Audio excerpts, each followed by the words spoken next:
Sir, आज पत्रकारों का काफ़ी बड़ा संगठन जो है यहाँ पर डीएम कार्यालय आकर के ज्ञापन दिया। किस मामले में दिया और डीएम साहब से क्या आश्वासन मिला है?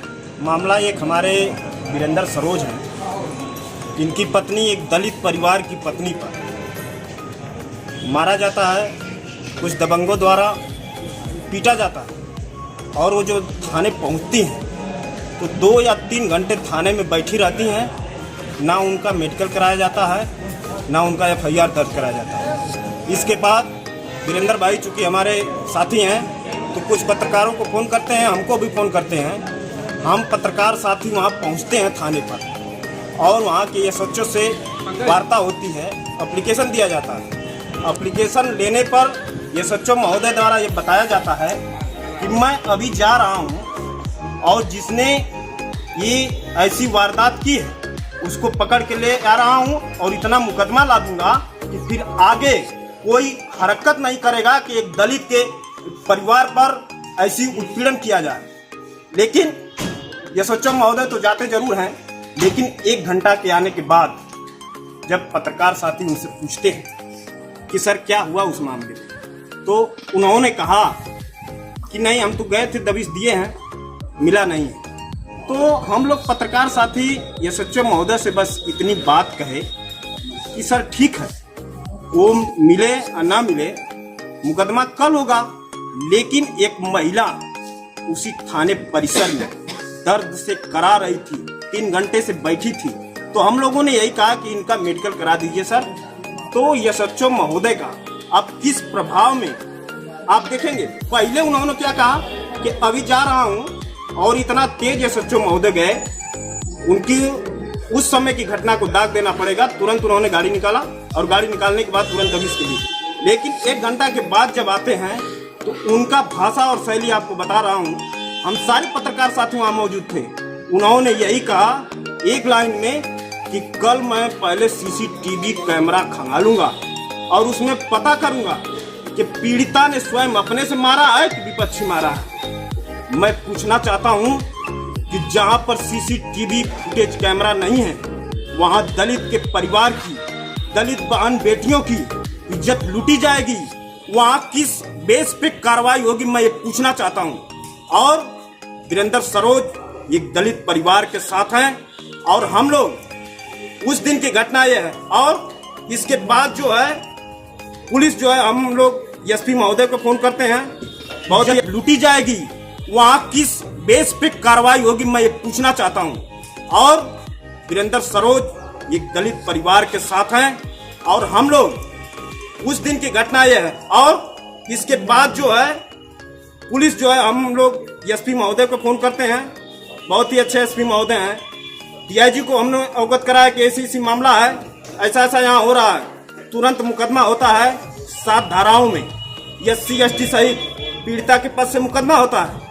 लेकिन मुकदमे एफआईआर के बाद जो है पीड़िता मेडिकल के लिए जाती है और मेडिकल के लिए जब जाती है तो मेडिकल के साथ एक पुलिस कांस्टेबल और एक महिला कांस्टेबल भी जाती है, वो प्राथमिक स्वास्थ्य केंद्र पर, और वो महज दूरी 100 मीटर की बगल में है। और दूसरे दिन विपक्षी का कहना यह है कि वो प्राथमिक स्वास्थ्य केंद्र पर विपक्षी जो हैं वो कह रहे हैं कि हमारे बहू के साथ एक पीड़िता, मैं पूछना चाहूंगा कि एक पीड़िता अपने मेडिकल के लिए जाती है, क्या दूसरे पे वो अभद्रता करेगी? क्या वीरेंद्र सरोज मेडिकल के लिए गए हैं, उनके साथ एक जितेंद्र मौर्य पत्रकार हैं, ये 3 लोग पहुंचे थे, क्या वे अपना मेडिकल कराएंगे कि पीड़िता का तहरीर है कि नहीं अर्धनग्न कर दिए? अगर महोदय मैं कहना चाहूंगा अर्धनग्न कहिए, तो आपके पास 2 पुलिस कांस्टेबल थे, उनको तो सूचना आपको देनी चाहिए। या फिर 100 मीटर की दूरी थी प्राथमिक स्वास्थ्य केंद्र से, आपके थाने की 100 मीटर की दूरी है, तत्काल सूचना क्यों नहीं अवगत कराई गई? इसके बाद भी आपके पास 112 नंबर थी, तो सूचना क्यों नहीं अवगत कराई गई? एक बात जान लीजिए, आज यही हो रहा है। क्या मैं पूछना चाहता हूं कि हमको संविधान ने अपनी बातों को मजबूती से रखने का अधिकार छीन लिया है क्या? हमने, एक पत्रकार ने क्या गुनाह किया है कि एक दलित के साथ खड़ा होकर के, एक महिला अबला के साथ खड़ा होकर के अपनी जो है कि बातों को मजबूती से रखा है और इसका दुष्प्रभाव देखिए कि ये पत्रकार छेड़खानी का शिकार हो रहा है। छेड़खानी दूसरों ने किया, दलितों के मारा पीटा, छेड़खानी भी किया, लेकिन वहां की मिली भगत से तुरंत दूसरे दिन अगर उनके साथ ऐसा हुआ था तो पहले एप्लीकेशन क्यों नहीं दिया उन्होंने? दूसरे दिन साजिशान, इसमें वहां के एसएचओ महोदय और विपक्षी के साजिशान से 354 ख का मुकदमा दर्ज होता है। महोदय, ये कैसा देश है? ये पत्रकारों पर कैसा अन्याय है कि अपनी बात को जहां मजबूती से रखते हैं, दूसरे दिन अगर उनके साथ ऐसा हुआ था तो पहले एप्लीकेशन क्यों नहीं दिया उन्होंने? दूसरे दिन साजिशान, इसमें वहां के एसएचओ महोदय और विपक्षी के साजिशान से 354 ख का मुकदमा दर्ज होता है। महोदय, ये कैसा देश है? ये पत्रकारों पर कैसा अन्याय है कि अपनी बात को जहां मजबूती से रखते हैं वहां छेड़खानी जैसा जघन्य अपराध का मुकदमा दर्ज होता है। यही बात है और मैं चाहूंगा कि इस बात को संज्ञान में लिया जाए और विरोधियों पर तत्काल कार्रवाई की जाए कि आगे पत्रकार जो है अपनी लेखनी को निष्पक्षता पूर्वक प्रकाशित करे। ये शासन प्रशासन द्वारा पत्रकार को धमकाया जा रहा है, डराया जा रहा है। मैं कह रहा हूं कि एसएचओ महोदय ये कहे उस जगह कि नहीं सीसीटीवी कैमरा के बाद एफआईआर होगा। मैं पूछना चाहता हूं क्या पत्रकार ने छेड़खानी किया है? क्या सीसीटीवी कैमरा खंगाला जाना चाहिए कि नहीं? ज्यादा मैं कुछ नहीं कहना चाहूंगा। एक दलित परिवार के साथ पूरा पत्रकार संगठन खड़ा है।